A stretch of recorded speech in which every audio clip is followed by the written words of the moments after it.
Welcome to the Dr. Leadership Podcast, where the DR stands for Driving Results. Our focus is weekly conversations around life and business relationships and the important leadership qualities for both. These concepts and qualities will help you drive positive results in both your business and personal lives. A weekly connection point to help business leaders develop individual contributors, managers, and executives on your teams. We also will tie in concepts around family focus and life lessons to help you drive success in your personal life. Welcome to the Dr. Leadership Show. Let's get after it. All right, everybody, welcome to the Dr. Leadership Podcast. The doctor is in. We're after it for another week. Hey, great week last week. I downloaded the first 5 episodes to Apple and LinkedIn, etc., launched the podcast officially, and had some great feedback, had some great things happen. Just got notice this morning, cracked the top 80 on Apple, which is great. So I appreciate all the support. I appreciate each and every one of you helping me out, passing along to friends. I hope you're gaining some insight here, finding my legs, as I've said all along. First couple episodes, it's not as easy as one would think to sit in a studio and talk to yourself and figure out how to appropriately attack this thing from the get-go. But totally enjoying this thing. The juices are flowing. It is a great feeling. The heart is in it. I'm more excited today than I was 2 weeks ago, more excited than I was 6 weeks ago as I was putting this thing together. So thanks to each and every one of you. Keep the feedback coming. Remember, I can be reached at drleadershipresults@gmail.com. Check out the website, www.drleadershipresults.com. Great content there.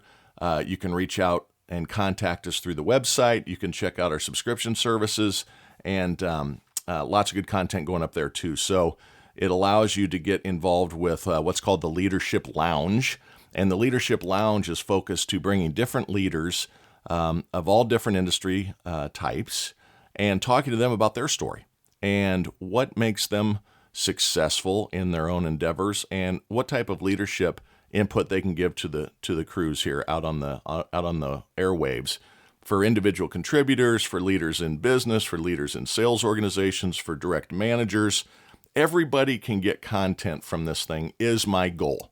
If you aren't getting it and you're an individual contributor, give me some insight on that. Say, hey, can you spend a little more time here? Can you spend a little more time there? As executives, as field managers, as doctors leading medical practices, as insurance people in insurance agencies. Hopefully leadership, not hopefully, I know leadership can be cross-functional across all these different industry types. So find something, give me some feedback, say, hey, I'd like to hear more about that, etc. So that's it for kind of my stand on the soapbox after the first few weeks. Very, very excited about cracking the Apple list. We're out on Facebook as well, Dr. Leadership. We can be found there with some content. And, of course, Libsyn is our podcast hosting environment. You can always find us there, iHeartRadio, Samsung, etc. We're everywhere. You can't shake me. So today, we've talked a lot about this remote world that we're now working in. And that was kind of the focus of what I was trying to do with this thing was a lot has changed, right, in the world the last few years. And how do we effectively drive collaboration? How do we effectively communicate? How do we effectively hold each other accountable? Those have been the first few episodes, some high-level context and content there. We'll dive deeper as we go along in this thing. But one of the things that is become very evident in all of this is that, we used to say, I work from home. And I've worked remotely for a decade now. I was in towns where there were offices, but my responsibilities in my organization didn't pertain to the people in that office. We'd go into the office at times, meeting rooms, etc. But it takes a while to kind of find your groove working remotely. And one of the things that I say to people is, and especially since the pandemic, is we used to say, I work from home. The reality is what has happened is we live at work. When you work remotely, something that can affect all of us is what's called burnout. So today I want to talk about burnout from a number of different angles. First of all, I talked about the Leadership Lounge. I'm very fortunate. In December, we'll be releasing some content by the president, CEO, founder of the Persimmon Group, which is a high-end leadership and business consulting organization out of Oklahoma. Bill Fournette is the owner, and he has graciously agreed to come on the show, and we'll pop him up in the subscription services in the Leadership Lounge. He has a new book out, too, on burnout that I think everybody should check out. I was fortunate enough to go to one of his seminars here a few weeks ago called Zero Dark 30, in reference back to the Osama bin Laden takeout mission by SEAL Team 6, a great moment in American history. But just a dynamite guy, very energetic, got a ton of good insight, and very, very much looking forward to having him on the show. So please check out the subscription site to get access to that. Uploaded a great interview with Kevin Johnson of Accurate Development, one of the leading land developers and high-end custom home building organizations in the Midwest. Great insight there. Again, trying to pull in all attributes of leadership here, all different industries. But let's focus on burnout a little bit. You know, there was a great article in Inc. magazine last week focusing to burnout. And for years, it's been looked at as maybe it's a mental thing, you know, like a psychological, how do you define it is what the world's been trying to figure out.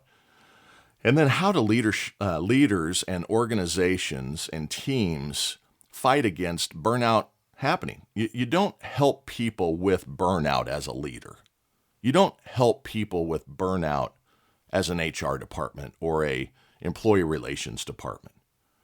What you're supposed to do as a leader and as a business owner, a team driver, is prevent burnout from happening in the first place. Burnout is a result, not a condition. So it's very, very important to focus to eliminating that result, eliminating the steps that lead to that result of burnout. You know, there's a great book called The Burnout Challenge. Christina Maslach and Michael Leiter are the authors of it.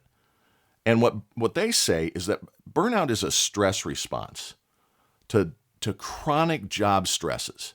And I think we all can buy into that. Jobs can be stressful at times. A lot coming at you, short deadlines, etc. But it's about the job stresses and the unsuccessful management of those stresses. So individuals, all of us are responsible for how do we manage these things. I'll touch on that in a few moments. But there's really a few items that this book talks about are the 6 causes, the causal effects, right? And the first one they talk about is the mismatch of workload. High demands with insufficient resources, right? That can be tools, that can be staff, that can be time. How many times has your boss or your leader or someone on your team, a peer, come to you with 10 pounds of you know what and a 5-pound bag of time to do it in? It happens every single day, right? There's quote unquote fire drills all the time. And executives, I'm speaking to you right now. There should never be, if you're a well-defined executive team, there should not be times very often that you send out proverbial fire drills. It's going to happen. Everybody reports to somebody. But fire drills are a disaster to your staff. A couple things happen. You pull them away from moving the needle of your company's results positively, new engagements, serving customers, having a great experience with a current prospect, a new prospect, pulling them out of pipeline building or customer relationship scenarios, customer satisfaction situations, and you put them behind a computer or on a quick phone call because the planning wasn't there. There's an old saying, poor planning on your part does not necessitate an emergency on mine. And as executives and team leads, individual contributors at home, when you're leading your home life, with your partner, your significant other, or standing alone, whatever the situation is, try to avoid poor planning that leads to an emergency, because that's a killer. If you don't have enough time or you don't have the tools in which to do it, those high demands start to be a causal effect that leads to burnout. The other thing the book talks about is a mismatch, that's a tough one today, mismatch in control. And what that is really about, and I touched on it a couple episodes ago, about empowering. Executives empower your field leaders. Field leaders empower your individual contributors. Individual contributors empower your own performance. Give yourself the okay to go out and attack the world every day. Be lions. It's a line I love, use a lot. Be lions, right? Hunters, kings and queens of the jungle. But a mismatch in control is where you don't have the autonomy or the choice to do the job the best way it should be done. Again, the best way it should be done is not a fire drill. Appropriate time and resources in which to handle a project, a situation you've been given. But don't let control not be in the hands of those that you are tasking as executives and leaders with outcomes. There has to be a hierarchy in decision making. I said that a couple episodes ago as well. I'm not telling you to empower people with $10 million decisions, but I'm telling you to get the hell out of the way on $1,000 ones. Let business run, let the people at the field level control the destiny of the organization. If you don't trust them, two things, wrong person or wrong attitude. 9 out of 10, as I said, the leadership has the wrong attitude towards the people. We get this narcissistic approach sometimes as leaders and executives that we're the only ones in the room that know what's going on. When in fact, many times we're the only ones in the room that don't know what in the hell's going on. Not at the street level, not at the customer level, not at the results level. So you can't have a mismatch in control. You have to give autonomy. That can lead to burnout. It's a secondary step in that causal effect. You have to have appropriate rewards associated with work. Not just compensation, but atta-girls, atta-boys, pumping them up, praise, great first step. Carefrontation, not confrontation, if you don't like outcomes as they're coming at you as a leader at first. Get to them and say, listen, I'd like to see this adjusted a little bit. Great idea, but what I think we need to look at here is more in this direction. Don't call them dummy. Don't call the baby ugly. Point out that you have some opportunities to change the tact of the engagement here, but make sure appropriate rewards mentally, recognition-wise, compensation-wise are there as well. The other thing that you got to make sure is that the community's tight. And what I mean by community, what the book calls community, is that collaboration, that team spirit, trust and respect. They call it community versus socially toxic. We have lost our engagement on a day in and day out basis with the people that we spend 8, 10, 12 hours with a day working. You have to work on that relationship. You have to ensure that you don't become passive aggressive when you're dissatisfied and communicating with your team members. People will be very kind in person, very respectful in person the predominant amount of the time. But emails and communications via text that can be misconstrued because of context, all those things I talked about in the communication setup here a few weeks ago, those things can be lost. That turns into a toxic environment. One side of the team working against the other side of the team. Conflicting outcome goals for different specialists or different people inside your organization. People fighting to get credit instead of fighting to get results as a team. That can help expedite burnout. People do not like those environments. The other thing is, as a leader, you got to be fair. Now, I made a comment about how my kids used to get on me when I was putting accountability over the top of them, saying something wasn't fair, and my response was, fair is where you go and get corn dogs and cotton candy. Life is not fair. And life is not fair. You're dealt hands. Health-wise, love-wise, just bad luck can come a-calling. Situations come at you. But as a leader, fairness, respect to all, treat them all equally, not equity, equality. Everyone gets the same opportunity. Not everyone will get the same result. I don't like equity as a conversation piece in society because we don't just hand out things to hand out things. We give opportunities. We treat everybody fairly based on those outcomes. We help train and motivate and uplift everyone equally. We praise and give direction equally. But a perceived unfairness to an individual is going to help expedite burnout as well. And then last thing is people got to ethically align with you. What your job or your company's ethical cornerstones are. If you ask your people to twist the truth, white lie,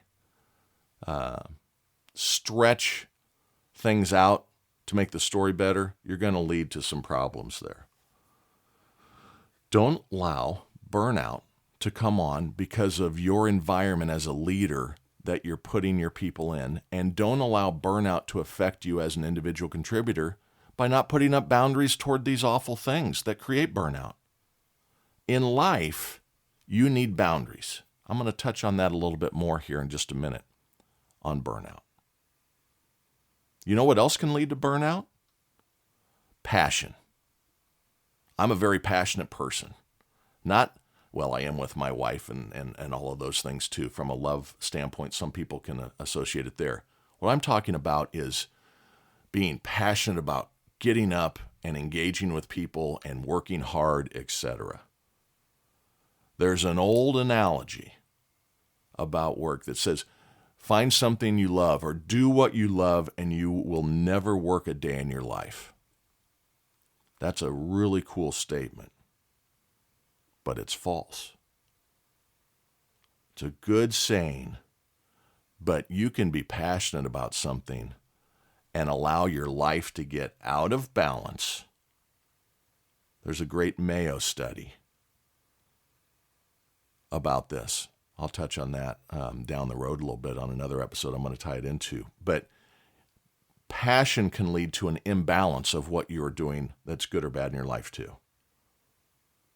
Gallup poll actually did a discovery piece. They interviewed 7,500 people, all different walks of life from a business standpoint. 23% of the respondents of those 75 said they were burned out at work. The scary part is 63% said they feel burned out at times. So see how that math works, those statistics work, is you add those two together. 63% feel it at times, 23% are burned out. You have 86% of your staff right now in this new world of work that are feeling burned out at times or are at the end of the road of burned out. That's scary.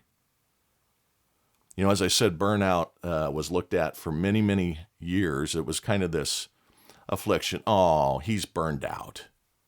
Oh, she's burned out. And it was like something was wrong with the individual. They just can't handle it. Kitchen's too hot for them. Well, finally, we started doing some studies on this. Some studies have been done on this that I've been fortunate enough to look into. And they found that it actually is an end result. But what we needed to do, first of all, is kind of come up with a definition on this thing, right?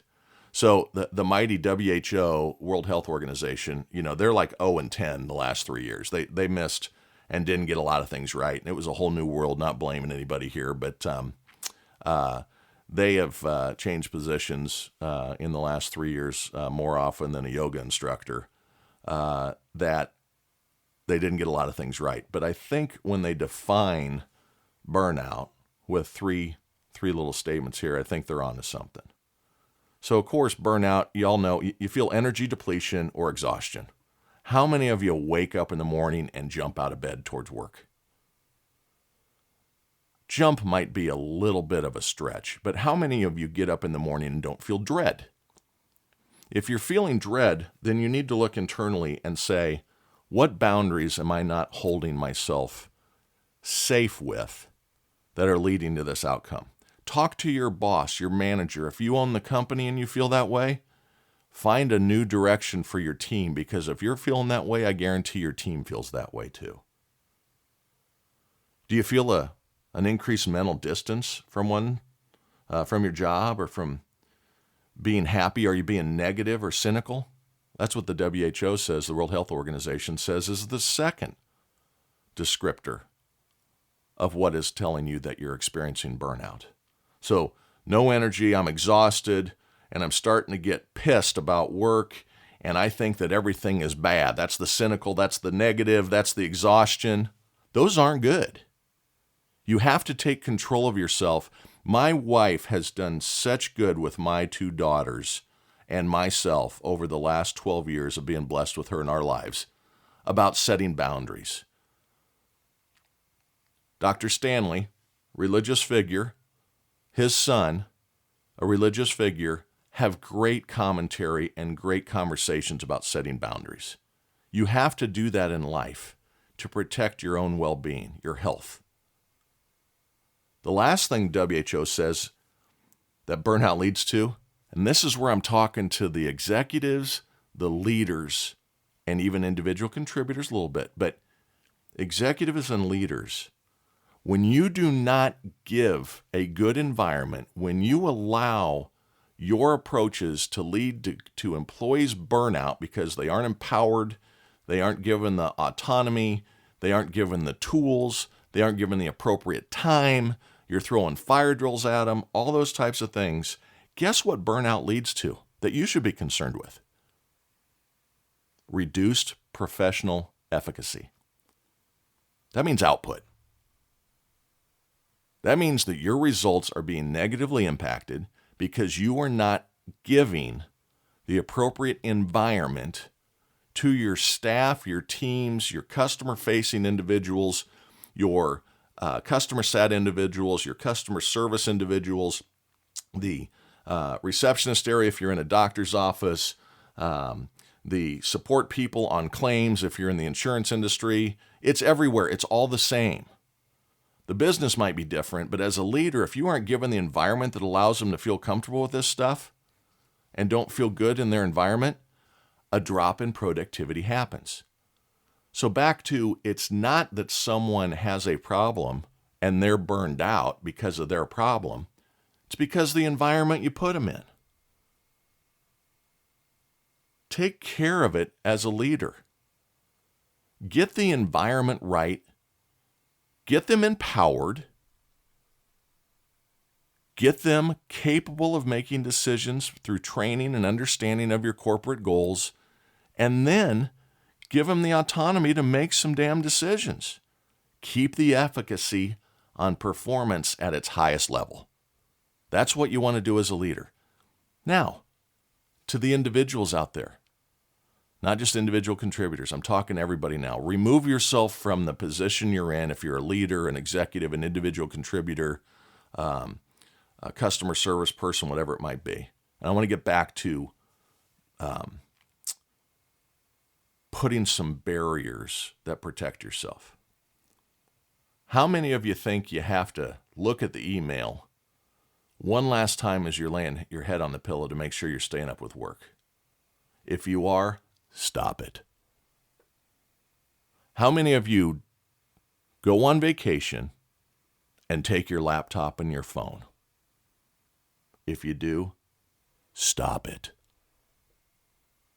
The greatest thing I've ever done is I did a 2-week vacation with my wife a few years ago. I hadn't done it but one other time in my life. I've always been the guy that took the laptop, that checked in. Oh, I don't want reentry to be bad. And what I mean by reentry is you come back to 1,000 emails, talk to your folks, say, don't put me on emails unless I can do something about it when I get back. If the timing is that far out, get me off the emails. But when you do that, you never really recharge your batteries. You aren't protecting yourself from burnout. You are not that important to your organization. It will survive. Everyone is replaceable, including me. My current company that I love and work my ass off for every single day would be just fine if I wasn't there eventually. Would there be rattles in the organization? What happened? Sure. But it's going to continue on. You need to understand that. Even as a business owner, if you don't have people you can trust while you're gone, you got the wrong people. You've got to give the brain time to reset. You got to give your family the time. Why are you working so hard to make all the money if you can't enjoy it with your family? Boundaries. No leader should be reaching out to anybody after 7 o'clock at night, 6:30 at night with anything unless the house is on fire. Set your emails up to not send until 7:30 in the morning the next day. Allow people to reset. Again, with this remote work, we don't work from home. We can live at work if we don't work together to make sure we don't let burnout come and get us. Boundaries. Efficacy improves with boundaries. Customer satisfaction improves if your employees are recharged. More spring in your step when you get up in the morning, engaging with your business life if you've rested. Looking at your phone right before you lay down to bed, look at doctors' reports on that. The worst thing you can do is be looking at your phone before you go to bed. I'm still guilty of that. I'm typically looking at the news and trying to catch up on stuff like that. I shouldn't even be doing that. Turns those synapses on that you don't want turned on right now. You want them shutting down so you can lay down. Rest, recharge. You got to work hard. Work your ass off all day. Put those 10 and 12 hours in because that's what it takes to outperform the people that put in 8. But the other 12 need to be yours. Find something that mentally stimulates you other than work, be it fitness, be it education, be it dog walks, cat sitting, horseback riding, shooting range, ice skating. I don't care. Find a vehicle or an outlet. I'm a big yard guy. I like to be the number one yard in the neighborhood. I'm proud of it. It's my OCD. That's my stimulus. And this is. I get to talk about things that I've experienced and that I'm seeing. I'm here to help you find ways in which to remove stresses, improve efficacy. That's what this is all about. So don't let burnout get to you. The keys here are control your own environment as an individual, and now to the and individual contributors, and now to the leaders, make sure the environment is good for sustained productivity. If you don't, Rome can fall. Rome is your business. Rome is your goals and objectives. You have to give work-life balance. I think that certain things in this new remote world are very, very good if we take advantage of it. First of all, as I said, I've worked from home, lived at work for 10 years. I'm more productive than I ever was in the office environment. Leaders, trust your staff to be that way. Coffee pot talk has dropped. The ability to recharge for short stints. I talked about that on setting meetings. End them 10 minutes before the top of the hour before the next one starts. As a leader, continue to do that. As an individual contributor, make sure you set your calendar around those things. So you have a little bit of recharge. Stand up, walk around, get a refreshment, go out and smell the flowers, look at the beautiful day. But you have to make sure that you have these boundaries set up for yourself. But the remote work can really be more productive if you allow it. I don't commute any longer. I don't lose that 45 minutes each direction. I can handle something for my family, a child, my wife, vet appointment for the dog. All those things get to be taken care of. You get a little bit of stress off yourself. But we as leaders have to make sure that we keep the environment safe for these things because burnout is a big risk in this world. The big resignation isn't because nobody wants to work anymore. They're tired of working for you. People don't leave jobs. They leave leaders. Boundaries. Allow them to be set. Empower your people. Give them the tool sets. Understand it is an outcome from the environment we've placed them in, not something wrong with the employee. We're going to continue on this, and like I said, mid-December, I've got Bill Fournette coming on from the Persimmon Group. Check them out, thepersimmongroup.com. Consulting group, talk about empowering and talking about training and leadership concepts. Going to be a great deal. Send in questions to the email, drleadershipresults@gmail.com. Please check out the website. We've got the first 6 episodes loaded up there after the big launch this week. Like I said, we've cracked the Apple Top 80.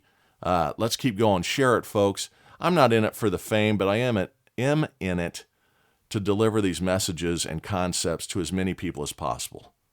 What you can get out of this is determined by what you want to get out of this. We're going to meander in a lot of different directions here because life meanders. Life has a lot of directions to it. We're going to be focused to leadership concepts. We're going to be focused to being your best you. We're going to be focused to family greatness. We're going to be focused to mental health, physical health. All of these things combined because it is about being the best we can be in business and personal life. Just remember this, no matter where you are in burnout, wherever you are in self-development, last episode, wherever you are in the joy of how you are taking on the day, if you're unhappy and you're in the middle of looking for something else, that's okay. Good luck on that ride. But most importantly, what I want you to remember, all of you, is that you're awesome. Keep that shit up. Talk next week.